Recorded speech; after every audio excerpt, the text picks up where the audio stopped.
Jadi jaminan pembayaran hak pensiunan Jiwasrayanya akan pasti dijamin oleh pemerintah, mereka akan dapat. Setelah pembubaran perusahaan, lalu ada yang aset yang dicadangkan. Tapi kemungkinan ini 50%. Nah, ini PR yang Bapak harus pikirkan. Kan karyawan Bapak nggak salah. Yang salah kan direksinya, main-main sama bencok, ngerampok sama bencok. Ya kan? Masa karyawan kecil yang dipersalahkan? Gitu loh, Pak. Ya, direksinya enak-enak. Ya kan? Enak-enak loh. Tantiemnya gede. Enggak, gitu loh. Menikmati triliunan rupiah, beli mobil Harley, motor Harley kan gitu. Nah, menurut saya Pak, ini nanti kami akan tekankan kepada Menteri BUMN ya untuk memastikan haknya terpenuhi. Nah, tolong Bapak hitung ulang sebagai direksi Jiwasraya, pas bubar kebutuhannya berapa? Ya, sehingga kami nanti bisa bicara dengan Menteri BUMN, Pak Erick Thohir dan jajaran untuk pencadangannya dibesarkan supaya mereka yang berhak mendapatkan, Pak. Gitu loh. Jadi kita cari solusi di sini, Pak, bukan cari menang-menangan. Jadi Bapak tolong hitung, nanti laporkan kepada kami kekurangannya berapa, nanti kita pikirkan. Ya, Pak. Oke, itu saja. Assalamualaikum warahmatullahi wabarakatuh. Salam sejahtera untuk kita semua. Om Swastiastu, Namo Buddhaya, salam kebajikan, Rahayu. Yang saya hormati pimpinan dan anggota Komisi 6 DPR RI, yang saya hormati Direktur Utama PT Asuransi Jiwa AFG, Direksi Jiwasraya, Direktur Utama PT Pupuk Indonesia, Direktur Utama PT Pupuk Kaltim, dan beserta seluruh jajaran dan hadirin yang hadir di Komisi 6 pada siang hari ini. Ini mengenai persoalan dana pensiun di Jiwasraya, begitu ya pimpinan ya. Dan yang hadir di sini adalah dari PT Pupuk Kaltim, tolong dikoreksi Pak kalau saya salah, yang menyimpan uang dana pensiun di Jiwasraya, begitu. Nah, eh, pertama adalah mungkin kita saya flashback sedikit ya Pak ya, bahwa kasus korupsi Jiwasraya itu total 16,807 triliun begitu. Dan kemudian sudah mendapat PMN 26,6 triliun yang harus dibayarkan 38 triliun lebih Bapak, 38 lebih, dan kemudian artinya ada selisih, dan ini waktu itu bersamaan dengan kurang lebih kasusnya juga pelakunya adalah pada pelaku korupsi dana Asabri 22,7 triliun. Mungkin kita masih ingat namanya Beni Cokro Saputro begitu, yang kemudian 15 Oktober 2020 mendapatkan pidana penjara seumur hidup. JPU minta hukuman mati tapi mendapatkan pidana penjara seumur hidup dalam kasus Jiwasraya, denda 5 miliar, subsidiar 1 tahun, pidana tambahan 6,078 triliun, dan 12 Januari 2023 dalam kasus Asabri vonisnya nihil. Padahal kami berharap sebenarnya ya berlapis lah ya, karena di situ meskipun di Jiwasraya seumur hidup, tapi di Asabri ini juga tidak bisa nihil. Sebetulnya carilah terobosan hukum agar orang yang sama itu tetap mendapatkan hukuman untuk kasus yang berbeda dengan denda 5,7 triliun. Nah, kenapa ini ingin saya sampaikan di awal supaya uh, ke depan jangan terulang lagi begitu Pak. Karena ini menyakitkan bagi semua peserta polis maupun peserta dana pensiun di Jiwasraya. Direksi yang hadir di sini tentu saja saya sepakat dengan pimpinan, dengan Pak Andre dan yang lainnya bahwa tolong dibuat roadmap yang jelas untuk penyelesaiannya. Kemudian saya juga ingin meminta data nanti. Artinya di Jiwasraya itu, kita ulangi lagi karena ini periode baru Pak, merefresh, ada dana pensiun, ada non dana pensiun, betul Pak ya? Yang uang di Jiwasraya itu mengelola dana pensiun dan program lainnya di luar dana pensiun. Tapi baiklah kita fokus dulu ke dana pensiun. Dan dana pensiun itu barangkali bukan hanya pupuk Kaltim saja pimpinan, tapi ada BUMN lain yang menyimpan uang dana pensiunnya di Jiwasraya. Oleh karena itu, biar nanti sekalian Bapak, mudah-mudahan kita bisa perjuangkan berapa BUMN yang menyimpan dana pensiun karyawannya di Jiwasraya. Dan kemudian berapa perusahaan swasta, apakah ada yang menyimpan dana pensiun di Jiwasraya. Lalu nanti ditambah, sudah ada tapi tolong disatukan, dana pensiun dari karyawan Jiwasraya sendiri. Itu di satu bagankan Pak, supaya kita bisa kira-kira ini nanti bagaimana penyelesaiannya. Yang ingin saya tegaskan berikutnya adalah dana pensiun itu bukan dana perusahaan sebetulnya. Ini adalah potongan upah. Kalau di Asabri itu potongan upahnya 4,7% kalau saya tidak salah. Kalau di Jiwasraya, izin Bapak boleh langsung ya. Berapa potongan upah peserta pensiun di karyawan Jiwasraya? Berapa persen dari gaji? Sekitar 4% juga, Bu. 4% juga. Kalau di pupuk Kaltim, sama. Jadi pimpinan dan anggota Komisi 6 DPR RI, uang itu bukan uang perusahaan. Uang itu bukan uang APBN. Uang dana pensiun adalah potongan upah setiap pekerja. Juga kita DPR RI ini dipotong upah untuk mendapatkan dana pensiun. Uang itu adalah hak pekerja. Dana pensiun adalah hak pekerja. Oleh karena itu, kepada pertama Direktur Utama Asuransi Jiwa IFG ada restrukturisasi. Tapi kalau saya tidak salah, prioritas utama itu adalah memenuhi kewajiban terhadap para peserta dana pensiun. Anda bisa bayangkan, ini saya nggak kenal sih sama bencok ini, tapi bolehlah saya bilang saya kesel sekali. Bapak Ibu, inilah yang namanya zolim. Itu uang potongan upah pekerja setiap bulan untuk masa tuanya. Bapak Ibu di sini dipotong juga kan?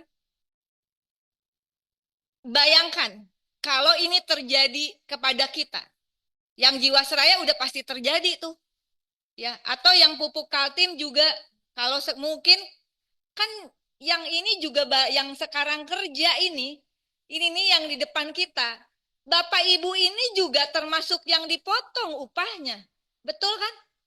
Lalu kemudian upah itu disimpan di Jiwasraya dan uang itu dirampok oleh bencok dan teman-temannya, bukan hanya korupsi tapi masuk pada tindak pidana pencucian uang. Nah, oleh karena itu, Pak, fight, Pak. Nggak bisa tadi dengan menjawab bahwa ini begini ada, benar ini bukan persoalan mudah. Tapi kalau Bapak Ibu bisa mencari solusi, ini amal ibadah, Pak. Atau setidaknya ini menyelamatkan masa depan Bapak Ibu juga. Anda kerja berapa tahun? Misalnya Ibu, siapa yang udah lama di pupuk Kaltim, ada nggak di sini?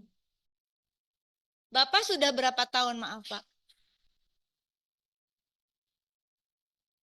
Jadi berapa tahun pas reformasi? 30 tahun Bapak dipotong ya Pak? Tiap bulan 4%. Saya tanya Bapak aja deh, Bapak ikhlas nggak kalau uangnya nggak balik? Nggak ikhlas, padahal Bapak jabatannya sekarang direksi, apalagi karyawan yang di bawah. Pak, jadi memang jabatan ini bukan hanya sesuatu yang membuat kita meleverage posisi sosial kita di masyarakat karena jadi pejabat, punya jabatan jadi mentereng. Tapi di dalam setiap jabatan, dalam perspektif saya, itu ada tanggung jawab besar. Dan tanggung jawab ini bukan sesuatu yang membuat kita, gila capek gue padahal gaji segini aja. Pak, priceless Pak. Perjuangan seperti ini priceless. Sesuatu yang tidak bisa dinilai dengan uang. Tapi kita semua termasuk Komisi 6, ini bagian dari perjuangan, ini bagian dari ibadah kita begitu. Nah, sekali lagi Pak, tolong data nanti kalau saya dalam posisi termasuk tadi sudah ada perjanjian apa, kasih ulang Pak yang lengkap ke kita. Kalau boleh bikin pimpinan, kalau boleh minta tolong disepakati ada panja untuk dana pensiun saja. Supaya kita bisa, karena saya yakin bukan hanya pupuk Kaltim yang bermasalah. Oh, tidak salah ada beberapa ya Pak ya.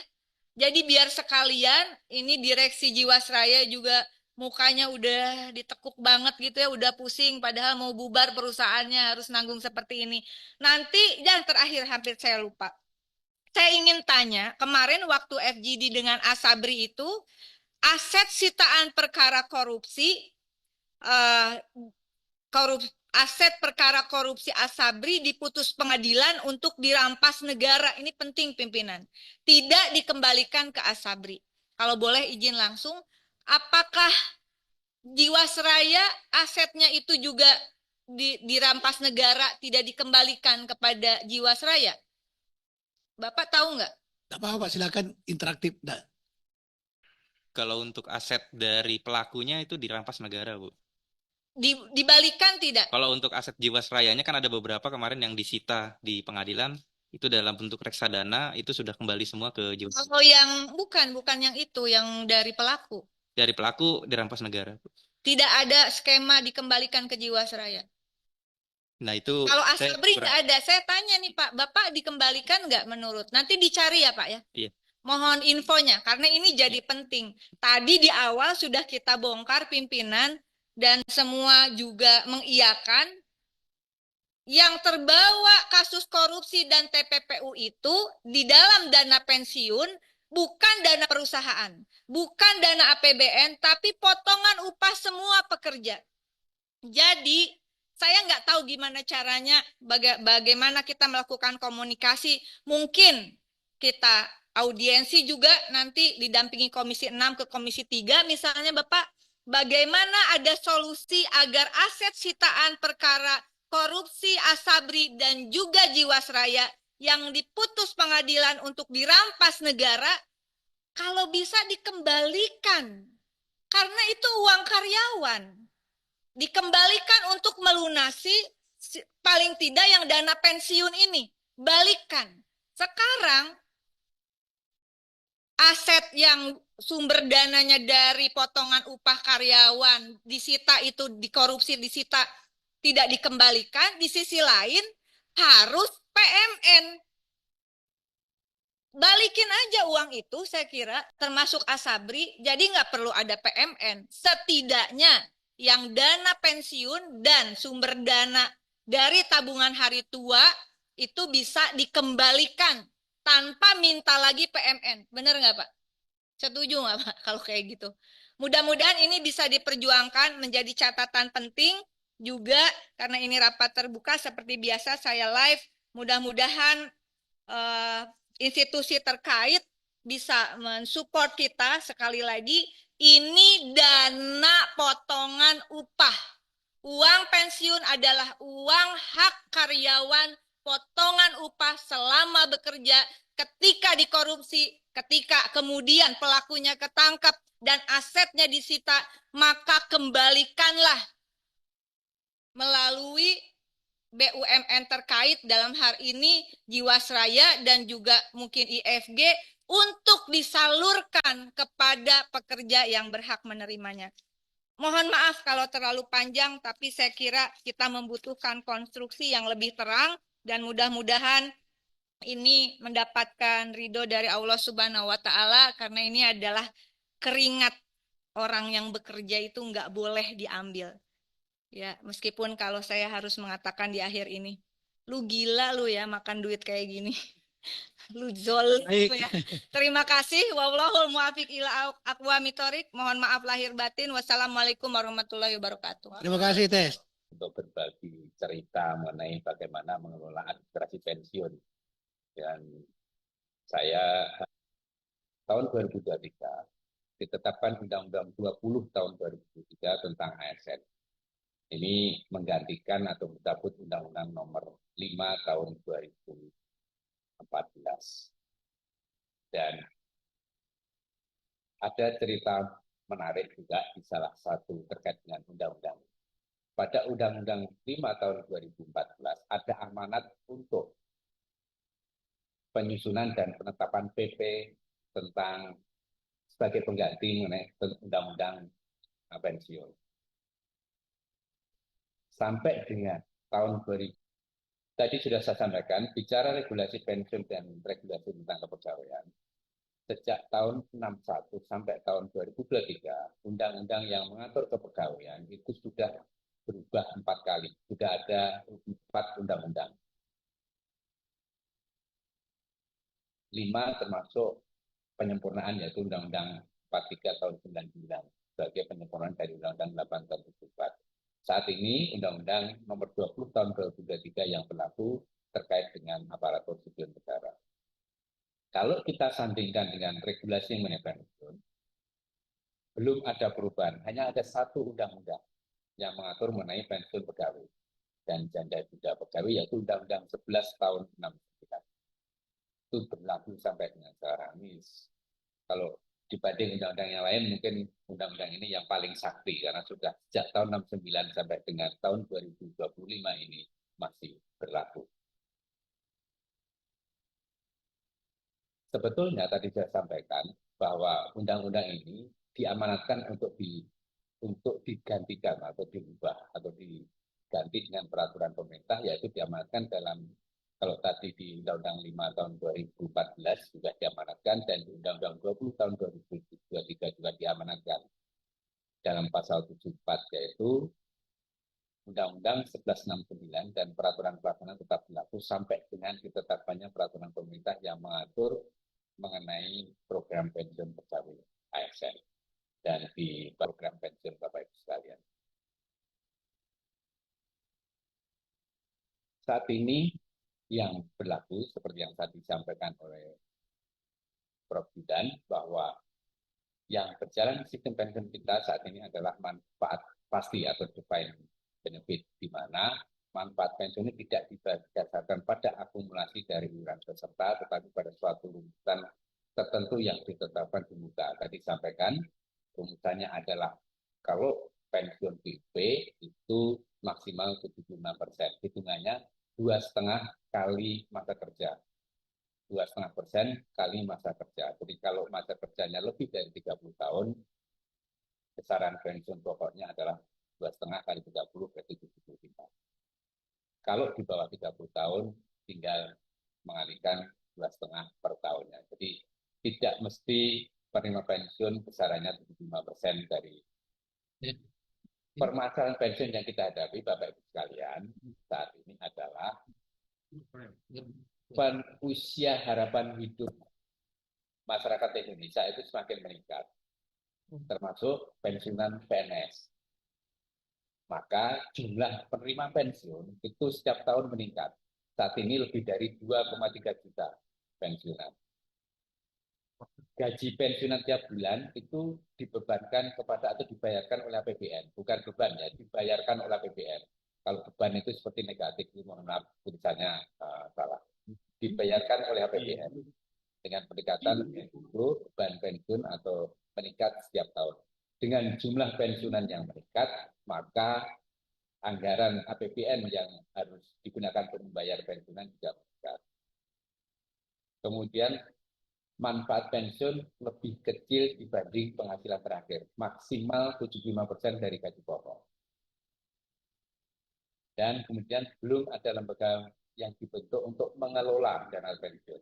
Kalau Taspen itu membayarkan hanya juru bayar untuk pensiun, bukan mengelola dana pensiunnya. Ini sepemahaman saya.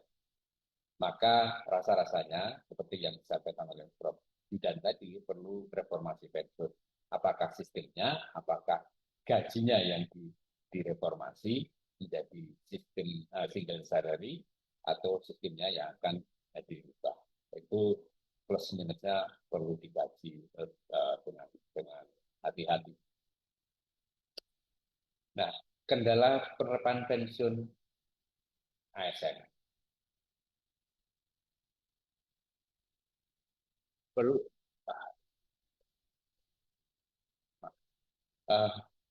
Perlu kiranya tadi saya sampaikan bahwa perlu reformasi pensiun.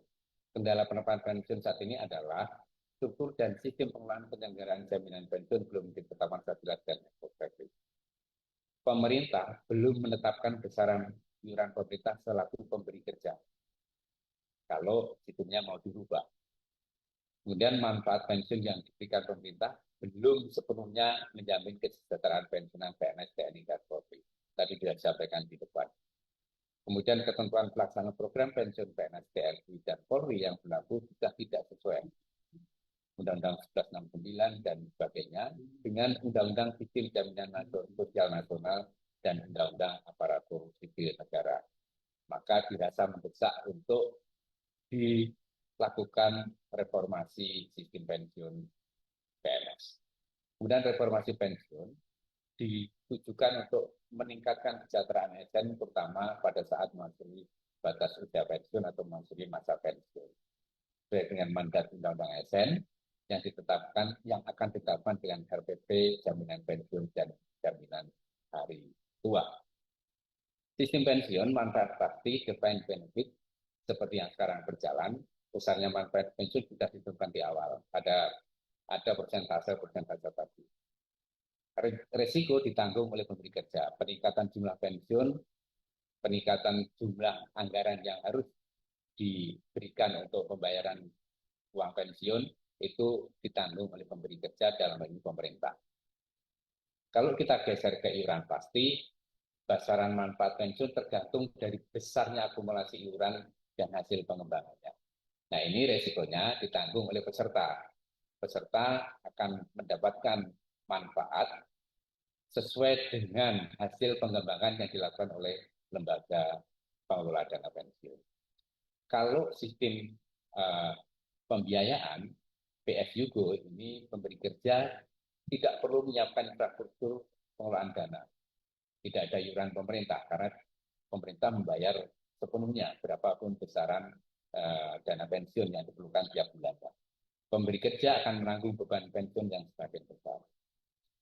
Sebaliknya, jika fully funded, pembiayaan pensiun dari pengelolaan, beban pemberi kerja akan menjadi ringan apabila akumulasi iuran diinvestasikan dengan baik. Tapi resikonya bisa ada risiko di sana, yaitu ketika investasi tidak memberikan keuntungan yang signifikan